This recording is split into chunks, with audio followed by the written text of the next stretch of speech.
할렐루야! 우리의 생명 되시는 주님께서 오늘도 우리의 모든 삶을 붙들고 인도하고 계십니다. 오늘도 주님을 바라보며 주님 말씀 앞에 엎드립니다. 함께 찬송합니다. 찬송가 523장 어두운 죄악길에서 523장 함께 찬송합니다. 어두운 죄악길에서 목자 없는 양같이 모든 사람 길 찾아 헤맨다. 자비하신 하나님 독생자를 보내사 너를 지금 부르니 나오라. 이때라 주의 긍휼 받을 때가 이때라. 지금 주께 나와 겸손하게 아뢰라. 구원함을 얻으리. 험한 십자가 위에 달려 돌아가신 주 다시 살아나셨네 기쁘다. 죄인 구원하실 때 어서 주께 나와 그 신 은혜 구하라. 이때라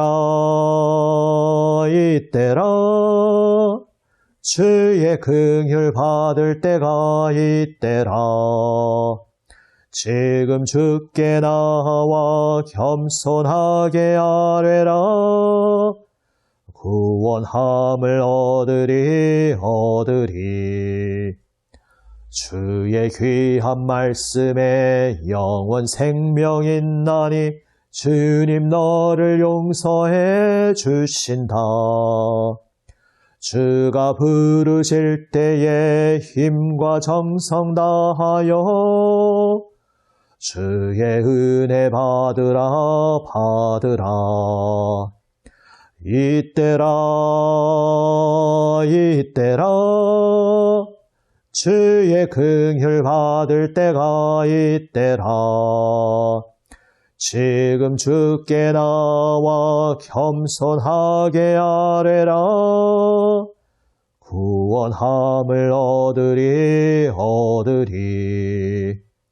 세월 빨리 흐르고 세상 친구 가는데 너의 영혼 오늘 밤 떠나도 주의 구원 받으면 천국에서 영원히 주와 함께 살리라. 이때라 주의 긍휼 받을 때가 이때라. 지금 주께 나와 겸손하게 아뢰라. 구원함을 얻으리. 아멘. 기도하시겠습니다. 아버지 하나님, 구원을 베푸시는 긍휼의 때에 주님 앞에 엎드리게 하여 주시옵소서. 주님 품으로 나아가게 하여 주시옵소서. 오늘 주님 생명 말씀 바라고 기다리오니 주여 말씀하여 주시옵소서. 우리 주님 예수님 이름으로 기도드립니다. 아멘. 하나님 말씀 예레미야 15장 1절에서 9절 말씀입니다. 구약 성경 1074면입니다. 예레미야 15장 1절에서 9절 말씀 세 번역으로 읽습니다. 그때에 주님께서는 나에게 말씀하셨다. 비록 모세와 사무엘이 내 앞에 나와 빈다고 해도 내가 이 백성에게 마음을 기울이지 않을 것이다. 이 백성을 내 앞에서 쫓아내라. 그들이 너에게 어디로 가야 하느냐 하고 묻거든 너는 그들에게 이렇게 대답하여라. 나 주가 말한다. 어디를 가든지 연병에 걸려 죽을 자는 연병에 걸려 죽고 칼에 맞아 죽을 자는 칼에 맞아 죽고 굶어 죽을 자는 굶어 죽고 포로로 끌려갈 자는 포로로 끌려갈 것이다. 나는 이렇게 4가지로 그들을 벌할 것이다. 그들을 칼에 맞아 죽게 하며 개가 그들을 뜯어먹게 하며 공중의 새가 그들의 시체를 쪼아먹게 하며 들짐승이 그들을 먹어치우게 할 것이다. 나 주의 말씀이다. 내가 이렇게 하여 그들로 세상 만국을 놀라게 할 것이니 이는 히스기야의 아들 므낫세가 유다 왕으로서 예루살렘에서 죄를 지었기 때문이다. 예루살렘아, 누가 너를 불쌍히 여기겠느냐? 누가 너를 생각하여 위로의 눈물을 흘리며 누가 내 안부라도 물으려고 들러보겠느냐? 내가 바로 나를 버린 자다. 나 주의 말이다. 너는 늘 나에게 등을 돌리고 떠나갔다. 나는 이제 너를 불쌍히 여기기에도 지쳤다. 너를 멸망시키려고 내가 손을 들었다. 내가 이 땅의 모든 성문 앞에서 내 백성들을 키질하여 흩어버리겠다. 모두들 자식을 잃고 망할 것이다. 그들이 그릇된 길에서 돌이키지 않으려 하기 때문이다. 내가 이 백성 가운데서 과부를 바닷가의 모래보다도 더 많게 하겠다. 내가 대낮에 침략군을 끌어들여 갑자기 그들을 치게 하고 젊은이들과 그들의 어머니들을 치게 하고 모두들 놀라고 두려워하며 떨게 하겠다. 아들을 7이나 둔 여인도 아들을 잃고 기절할 것이다. 그 여인에게 대낮은 이미 칠흑 같은 밤이다.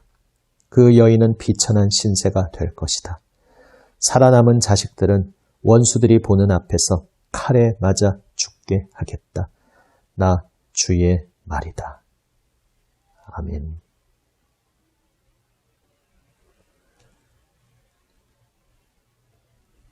하나님께서 말씀하십니다. 일찍이 하나님 앞에 죄악을 저질렀던 백성을 위해 중보했던 역사적 인물 모세와 사무엘, 그 대표적인 중보자들이 지금 와서 이 백성을 위해 하나님께 기도한다고 해도 내가 이 백성을 내 앞에서 쫓아낼 것이다. 최종 선언을 하시듯이 말씀하십니다. 므낫세의 이름을 언급하십니다. 우리가 남유다의 역사 속에서 하나님 앞에 충성된 왕이 있었고 그렇지 못한 왕들이 있었는데 결정적으로 므낫세의 죄악 때문에 그 이후에 아무리 요시야 왕이 등장하고 해도 그 므낫세 왕의 결정적인 죄악으로 인해 남유다는 더 이상 돌이킬 수 없는 자리까지 가고 말았다. 하나님께서 말씀하셨던 것을 오늘 이 예레미야 본문에서 다시 확인하게 됩니다. 죄악을 버리지 못하고 미련을 가지고 죄악에 계속 발을 담그고 있는 것에 대해서 그래서 정말 두렵고 떨림으로 잘 생각해야 합니다. 하나님은 용서하시고 받아들여 주시니까 지금 내가 죄악 속에 좀 뒹굴고 있지만 나중에 돌아가면 받아주시겠지? 이렇게 쉽게 생각할 문제가 아니라는 것입니다. 오늘 묵상집에도 그 내용이 좀 나와 있습니다. 하나님 나라의 주도권이 우리 손에 쥐어져 있지 않고 모든 것이 하나님 손에 있다는 것을 우리는 잊지 말아야 합니다. 하나님은 풍성한 은혜의 하나님이시지만 그것이 우리로 하여금 그 은혜를 만홀히 우습게 여겨도 가볍게 여겨도 상관없다는 그러한 뜻은 절대 아닌 것입니다.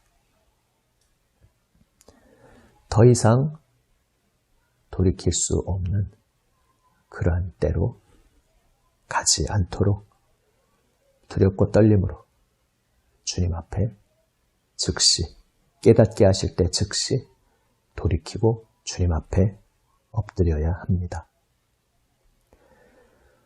오늘 이 말씀 속에서 특별히 한 가지를 생각하게 됩니다.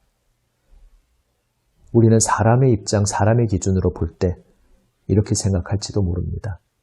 너무하신 것 아닌가. 그래도 그 택하신 백성인데 이쯤 되면 용서해 주실 법도 한데 끝까지 심판하시겠다고 하는구나. 그것도 정말 참혹한 지경에 이르기까지 심판하시는구나.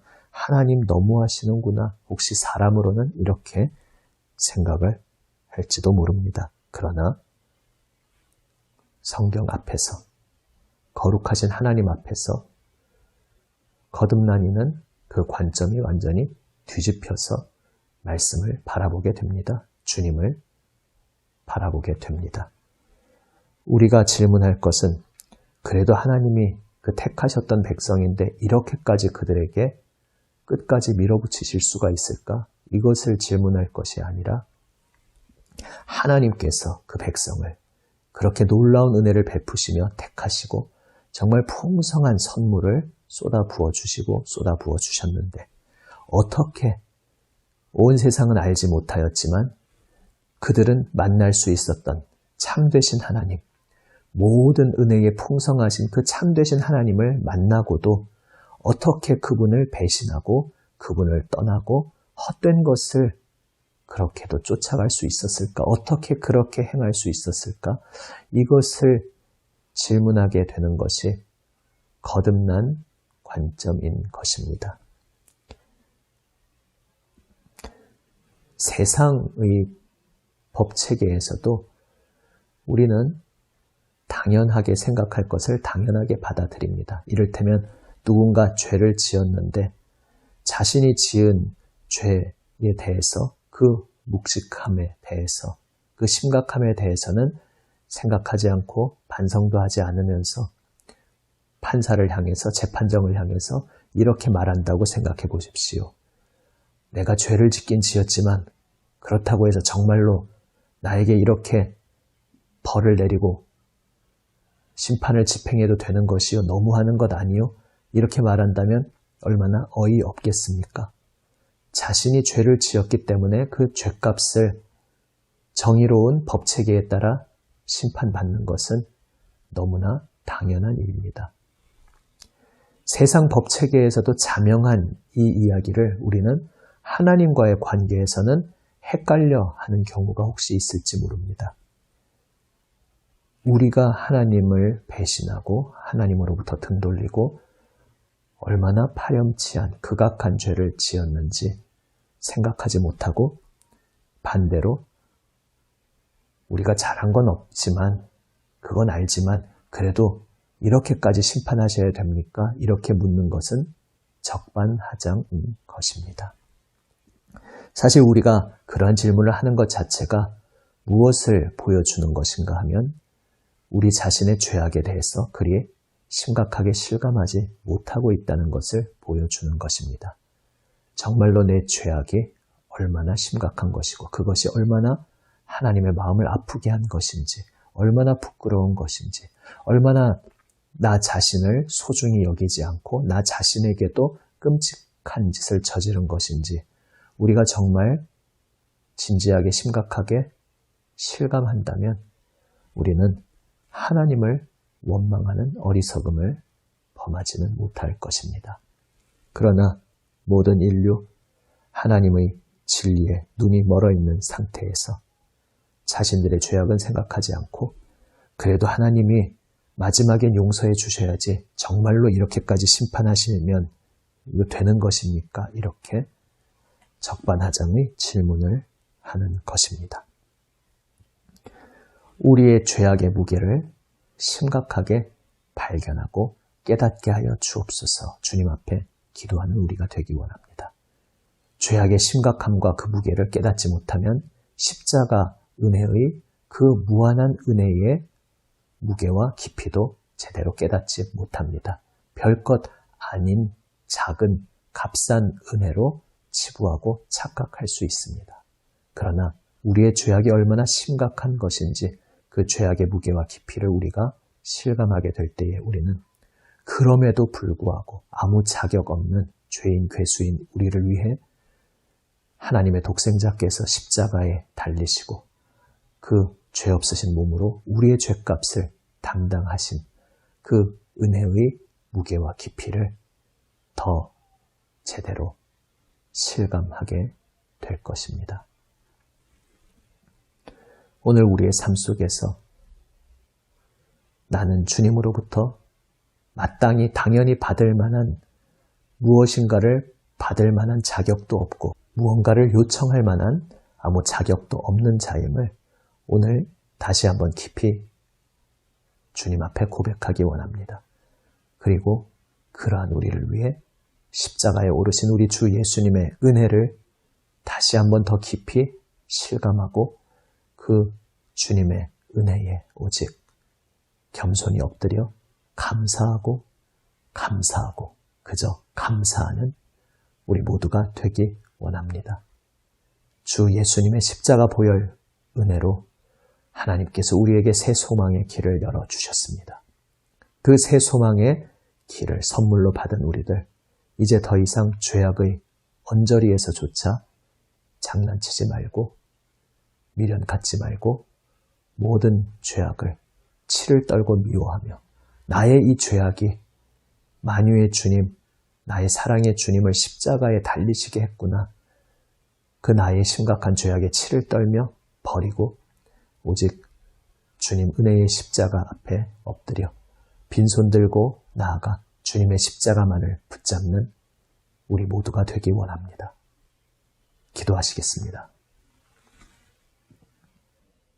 아버지 하나님, 적반하장으로 원망하는 어리석은 전철을 밟지 않게 하여 주시옵소서. 저희의 죄악의 심각함과 무게를 더욱더 깊이 깨닫고 실감하게 하여 주시옵소서. 아무 가망 없는 죄인 괴수인 저희를 위해 십자가에 오르신 우리 주 예수님의 그 보혈 은혜의 무게와 깊이를 더욱더 깊이 실감하고 깨닫게 하여 주시옵소서. 주님, 감사합니다. 이러한 저희를 위해 십자가에 오르시고 보혈 흘리시고 생명 내어 주신 주님, 예수님, 감사합니다. 우리 주님 예수님 이름으로 기도드립니다. 아멘. 하늘에 계신 우리 아버지, 아버지의 이름을 거룩하게 하시며 아버지의 나라가 오게 하시며 아버지의 뜻이 하늘에서와 같이 땅에서도 이루어지게 하소서. 오늘 우리에게 일용할 양식을 주시고 우리가 우리에게 잘못한 사람을 용서하여 준 것 같이 우리 죄를 용서하여 주시고 우리를 시험에 빠지지 않게 하시고 악에서 구하소서. 나라와 권능과 영광이 영원히 아버지의 것입니다. 아멘. 오늘도 무한하신 긍휼과 은혜에 주님을 바라보며 주님 말씀 가슴 깊이 새기고 십자가 보혈 은혜의 그 무게와 깊이를 우리 가슴 깊이 기억하며 간직하며 모든 것 주님 앞에 기도로 아뢰며 나아갑니다. 주 예수님의 중보기도에 동참하며 교회를 위해 세상을 위해 간절히 함께 기도드립니다. 기도하시겠습니다.